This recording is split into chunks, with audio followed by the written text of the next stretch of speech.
자, 정보 처리 기능사, 정보 처리 기사에서 실기, 이번에 그 마지막 회차 보시는 분들, 20년도 마지막 회차,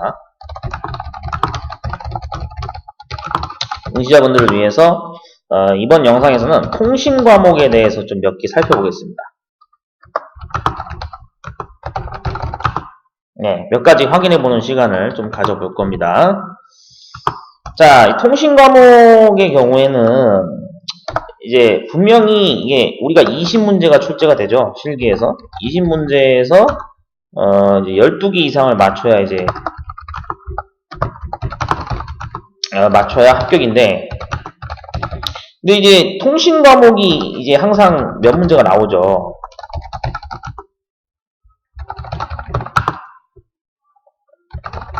통신 과목이 단골로 약간씩 나오기 때문에 따로 통신 과목에 대해서 통신 용어 위주로 공부를 해야 됩니다. 자, 그래서 제가 지금 화면에 미리 좀 준비를 해놨어요. 어떤 걸 띄워놨냐면은, 자, 여기 보시면 네트워크 관리사 2급 필기 문제를 제가 지금 좀 띄워놨어요. 사실은 네트워크 관리사를 이 필기 문제지를 보셔도 되고, 아니면은 저기도 있죠. 정보기기 운용 기능사, 그 다음에 네트워크 관리사. 이거에 대한 어떤 필기 문제, 기출 문제를 따로 좀 확인해 두실 필요가 있어요. 왜냐면은 여기가 비록 이게 객관식 문제기는 한데 이게 이제 주관식 형태로 나올 가능성이 높거든요. 지금 1번부터 보시면은 아시겠지만 이것도 객관식이지만 기능사나 기사 실기에서 주관식 문제 단답형으로 이제 문제 형태로 나올 수도 있기 때문에 반드시 이런 거를 좀 용어를 알아두시는 게 중요하거든요. 그래서 이번 영상에서는 이 네트워크 관리사의 용어 몇 가지만 살펴보겠습니다. 다 살펴볼 수는 없고요. 시간상 그냥 몇 가지만 좀 살펴보겠습니다. 자, 호스트의 IP 주소가 200.221.100.152일 때 해당하는 클래스가 무엇이냐 이렇게 나왔어요.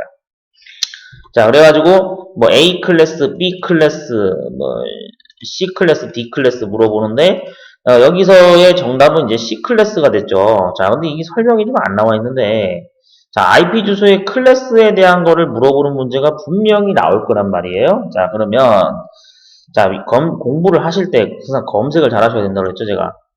자, 검색을 한번 해보겠습니다. 자, IP 주소 클래스의 구분에 대한 거를 좀 확인하실 필요가 있어요. 자, 여기 이제 이렇게 보시면은 IP 주소 클래스가 쭉 설명이 나와 있습니다. 자, 그래서 이 표를 클래스 범위하고 이 특수 범위에 대해서 좀 알아두실 필요가 있어요. 아주 자세히 지금 나와 있는데, 자, 근데 중요한 거는 얘는 좀 시간이 걸린다 할지라도 이 위에 있는 표 같은 경우에는 좀 봐두셔야 돼요, 이거를. 자, 조금 확대를 하겠습니다. 잘 안 보이시는 분을 위해서. 자, 보겠습니다. IP 주소의 클래스를 보면 A 클래스부터 E 클래스까지 나눠져 있단 말이에요. 그러니까 이 주관식 문제를 지금 내가 풀려면은 이게 주관식으로 나왔을 때 이게 이 주소를 딱 봤을 때 이게 무슨 클래스지를 보시려면은 이 앞자리 주소를 보셔야 돼요. 이거 제일 앞자리. 이 뒤에 있는 것들은 무시하세요.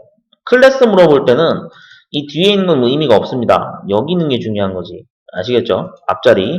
자, 그래서 앞자리를 보는데 여기서 이제 좀 확인을 해볼게요. 자, 보면은 A 클래스는 시작 주소가 0부터 끝나는 주소가 127까지 돼 있고, 자, 그 다음에 B 클래스는 128부터 191까지 돼 있어요. 자, 그 다음 C 클래스는 192부터 223까지 돼 있고, D 클래스가 224부터 239까지. 그 다음에 E 클래스가 240부터 255까지. 근데 표상으로는 이렇게 지금 5개 클래스가 나눠져 있는데, 우리가 이제 사실상 일반 가정용이나 뭐 우리 일반 민간에서 그냥 사용하는 단순히 가정이나 뭐 어떤 그런 데서 사용할 때는 이 C 클래스까지가 제일 많이 쓰이고요. 그 다음에 이제 이 D 클래스나 E 클래스의 경우에는 일반 가정집에서는 안 쓰입니다. 좀 이유가 있어요. 네. 이거는 이 사용 목적이 다 따로 있기 때문에 D하고 E 클래스는 잘 언급이 안 돼요. 근데 범위상으로는 아셔야 돼요. 일단 왜? 시험 문제에 나올 수가 있기 때문에. 자, 그래서 이 클래스 구분에 관련된 이 표를 잘 기억하셔야 돼요.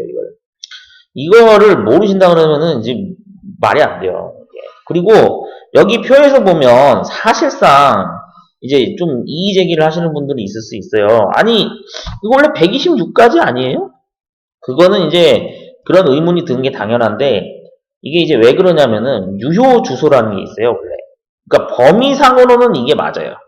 지금 여기 나온 대로 범위상으로는 이게 맞는데 여기서 또 사용을 못하는 주소가 몇 개가 섞여 있어요. 그래가지고 이제 그런 거 다 떼내고 뭐 하면은 실제로 사용 가능한 주소가 뭐 1부터 126까지가 A 클래스가 실제 사용 가능하고 뭐 그런 게 별도로 있습니다. 근데 일단은 뭐 그거는 나중 문제라 치더라도 일단은 이 표를 잘 보셔야 돼요. 클래스 범위로 따지면 어쨌든 0부터 127까지가 A 클래스에 속한다는 정의는 알고 계셔야 돼요. 무슨 얘기인지 아시겠죠? 그래서 이 표를 제가 지금 괜히 보여드리는 게 아니에요. 이거를 알고 계셔야 뭐 이게 객관식으로 나오든 주관식으로 나오든 풀 거 아닙니까? 더군다나 기능사 실기, 기사 실기 준비하시는 분들은 이거 주관식으로 맞춰야 된단 말이에요. 아니 보기도 안 줘요 이거. 그러면 무슨 클래스인지를 정답을 맞춰야 되죠. 예. 그렇기 때문에 제가 지금 이 문제를 지금 언급을 한 겁니다. 그래서 이거 잘 봐두세요. 클래스. 자, 다음 또 한번 보겠습니다. 뭐, 얘 같은 경우에는 이제 그 서브넷 마스크가 뭐 이렇게 돼 있고, 뭐 네트워크 주소가 이렇게 돼 있고 해가지고, 실제 뭐 최대 사용 가능한 호스트 수를 물어보는 문제가, 이렇게 나올 수가 있는데, 자, 근데 이거 같은 경우에는 사실 좀 뭐라 그럴까, 정보기기 운용기능사 시험 준비하시는 분들은 이거는 뭐 무조건 맞춰야 되죠. 네트워크 관리사 준비하시는 분들도 이건 무조건 맞춰야 되고. 그래서 이거를 단답형 주관식으로 분명히 낼 가능성이 있어요. 예, 제가 봤을 때는 있습니다. 충분히 가능성이 있죠.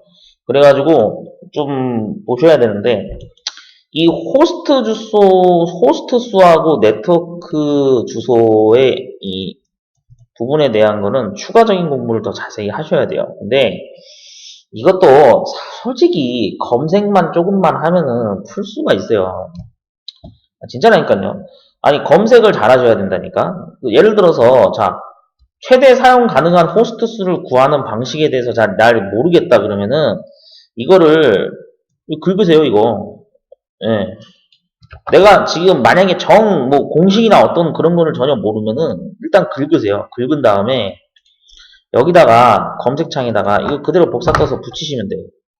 그러면은 여기에 실제 이거에 관련된 문제가 표시가 되는 게 있단 말이에요. 자, 이거 볼까요, 여기? 이거에서 나오려나? 풀이? 얘는 풀이가 안 나와있네. 네, 여기 볼게요. 조금 보겠습니다. 이런 식으로 한번 검색해보죠. 아, 여기 아니야. 어디로 갈까? 조금 검색을 해볼게요. 자, 이런 식으로 좀 찾아볼까요? 클래스. 최대 가능한 호스트의 수. 자, 지금 문제가 이거였죠? 네. 이거 문제죠? 자, 여기 보시면은 문제의 정답에 대한 어떤 해설을 적어 놓은 게 있어요. 이 해설을 좀 읽어보셔야 된다고. 이런 식으로. 네. 이거를, 이렇게 된 거를 계산 풀이 과정을, 이걸 분석을 안 하시면은, 그러면 이제 뭐, 공부할 방법이 없죠. 이거를 뭐, 여러분들 책을 살 겁니까? 이 문제를 풀기 위해서?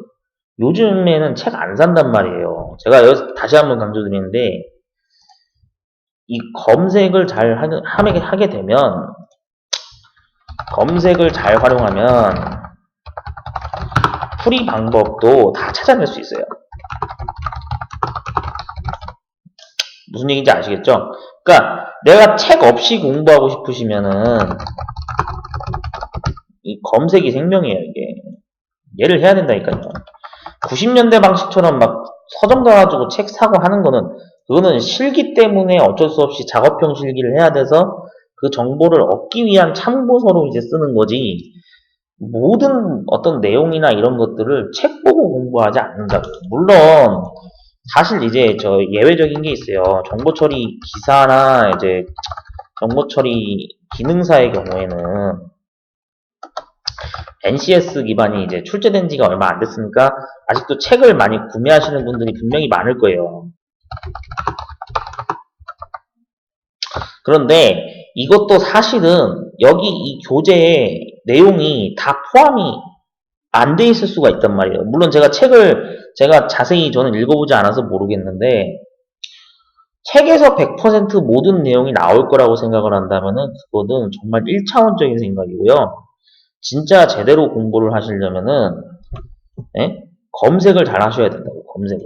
그래가지고 이미 기존에 우리가 알고 있는 뭐 네트워크 관리사 이 필기 문제나 또 정보처리 기능사나 정보기기 운용기능사에서 통신과목 파트 쪽을 이 필기로 나왔던 문제를 이걸 좀 자세히 공부를 하셔야 돼요. 주관식으로 나왔을 때를 대응을 하시려면 이 내용을 공부를 하셔야 된다고.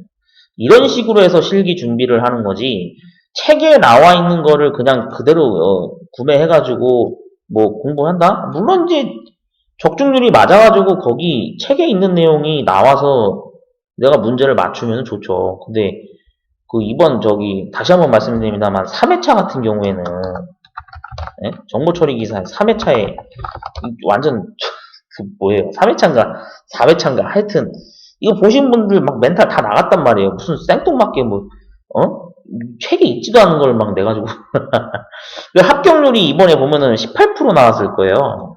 잠깐 볼까요? 아마 제가 알기로는 18% 나온 걸로 알고 있는데 어딨냐 그거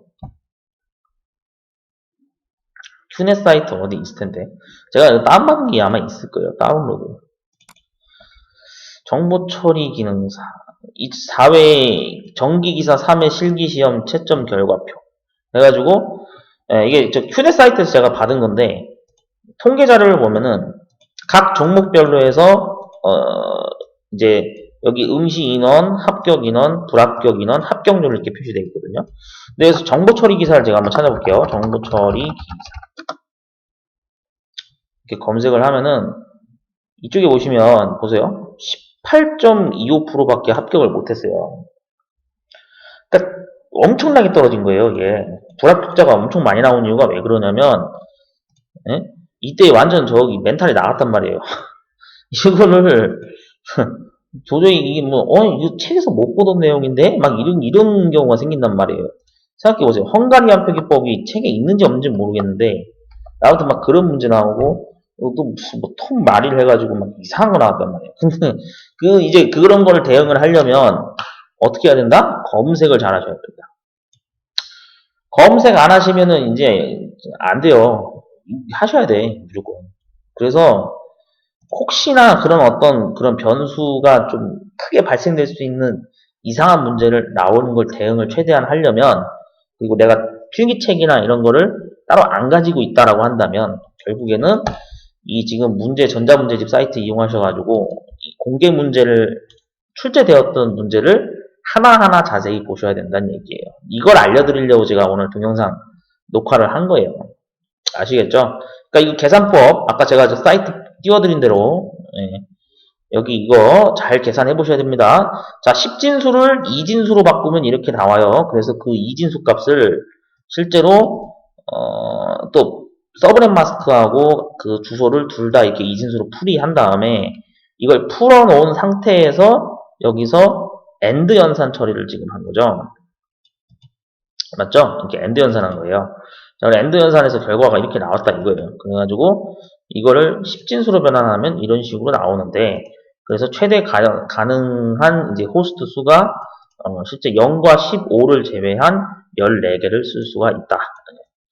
이런 개념으로 풀 수가 있는 거겠죠. 네, 충분히 이거 분석 가능합니다. 진법 계산 연습한다 생각하시고 한번 해보세요. 어차피 나중에 네트워크 관리사 자격증 또 준비하실 분들은 이거 할 줄 알아요. 그리고 이거는 또 저기 실기에서 이게 나왔던가? 제 기억에는 아마 있었던 걸로 기억하는데, 예. 중요합니다. 그다음 IPv6. 이거는 IPv4하고 IPv6 제가 따로 그 기존에 시험 기출문제 풀이할 때 언급을 했었습니다. 그래서 이것도 좀 추가로 알고 계셔야 되는 게, 이제 거기서 언급한 거에 이어서 더 나오는 게 홉 리미트라고 하는 단어가 있다. 네, 이거를 좀 알고 계시는 게 좋겠죠? IPv6 하면 데이터그램의 생존기간과 관련된 필드가 홉 리미트다. 네, 알고 계셔야 됩니다. 자, UDP. 이거 뭐 모르면 말이 안 되죠? 이거 모르신다 그러면은 저기 PC방 실컷 다니셨던 분이 이걸 모른다 그러면 말도 안 되는 소리죠.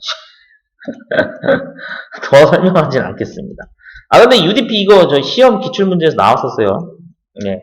실제 출제가 됐던 문제입니다. UDP 모르면 안 돼요. 스타크래프트도 안 해보신 분들은, 좀, 앞으로는 좀 문명의 어떤 컨텐츠를 좀 즐기셔야 될 겁니다. 제가 이렇게까지 얘기하는 이유가 있어요. 네, 게임에서 이런 단어가 나옵니다. 알고 계셔야 돼요. 그래서 여기 뭐 확인 응답번 해가지고 아크날리지 원트 넘버. 네. 그래서 뭐 ACK 신호를 뭐 받는다 해가지고 뭐 이런 게 있어요. 네. ICMP 이것도 시험 문제에 나왔었죠. 네, 이런 거 꼭 알고 계셔야 됩니다. 이것도 서술형으로 낼 수도 있겠죠. 자, ICMP의 메시지 타입 필드의 유형과 GD 메시지의 내용에 대해 간단하게 서술하세요. 서술하세요. 그렇게 나온단 말이에요. 그러면은 이걸 이렇게 서술해야 돼요. 에코 리퀘스트 GD 메시지에 응답하는데 사용을 한다. 3번이. 참, 설마 이렇게 내진 않겠지. 자, 아무튼. 근데 왠지 불안해요. 자꾸 서술형으로 내는 것 같아가지고.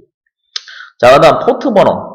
자, 포트 번호 넘버도 제가 앞전에 동영상 올린 거 자세히 찾아보시면 있는데, 각 프로토콜별로 포트 넘버가 이렇게 정해져 있습니다. 기본 포트 번호에 대해서 좀 알고 계시는 게 좋다 그랬죠? 위키백과사전 검색하면 뜹니다. 떠요. 분명히 제가 이거 동영상으로 남겨놓은 거 있어요. 기억력 좋으신 분들은 아실 거예요, 이거. 자, TCP/IP에서 이 유니캐스트. 이거 문제 엄청 자주 등장했죠? 정보 처리 자격증 준비하면서 TCP/IP에 대해서 모르신다 그러면은 시험 포기해야 됩니다. 통신 과목 다 틀려요, 이거. 이거 자주 언급되는 겁니다, 이거. 제가 지금 왜 간단하게만 그냥 단어 언급만 하고 지금 넘어가는 거냐면은, 어차피 이 문제 읽어보시면서 이 문제의 용어에 관련된 이 정답에 대한 서술된 이 설명만 제대로 파악하시라는 뜻이에요, 직접. 따로 시간 내셔가지고 자세히 읽어보시라는 뜻입니다, 적어도. 읽어봐야 돼요. 안 읽어보면 안 돼. 그리고 이거를 좀 더 시각적으로 또 검색을 하셔서 공부를 하시라는 뜻입니다. 무슨 얘기인지 아시겠죠?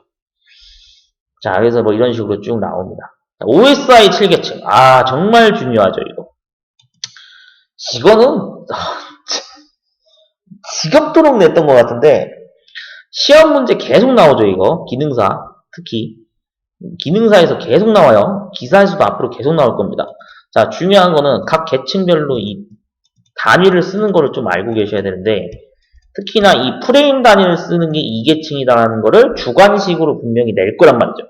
각 계층별 그 네트워크 사용 단위를 반드시 숙지를 하셔야 돼요. 이게 객관식으로 이렇게 나왔다는 얘기는 주관식으로도 얼마든지 이렇게 낸다는 얘기입니다. 아시겠죠? 네, 꼭 확인하셔야 됩니다. 자, 그래서 뭐 대강 뭐 이제 좀 몇 개 더 쭉쭉쭉 내려서 이렇게 확인하시면 됩니다. 네. 아시겠죠? 네. 네트워크 관리사 필기 문제가 이게 분명히 기능사 실기 준비하실 때 분명히 도움이 될 거란 말이에요. 내가 한 문제를 맞추냐 덜 맞추냐에 따라서 합격 불합격이 결정되는 사안이기 때문에 20문제 중에 12문제 이상 맞추시려면 하나라도 더 공부를 하셔야 된다는 얘기예요. 아시겠죠? 네. 하나당 5점이잖아요. 5점. 그러니까 공부를 자세히 하셔야지. 그래서 자, 통신 과목에 대해서 간단하게 공부하는 방식을 오늘 제가 좀 언급을 해봤습니다. 뭐 구체적으로 더 궁금하신 사항이 있다거나 그러시면 뭐 단톡방이나 아니면 뭐 카카오톡으로 이렇게 문의 주시면 될 것 같습니다. 사이트, 난 도저히 이거 사이트 어딘지 모르겠어요. 그러시면 문의 주세요. 네, 다시 알려드릴게요. 제가.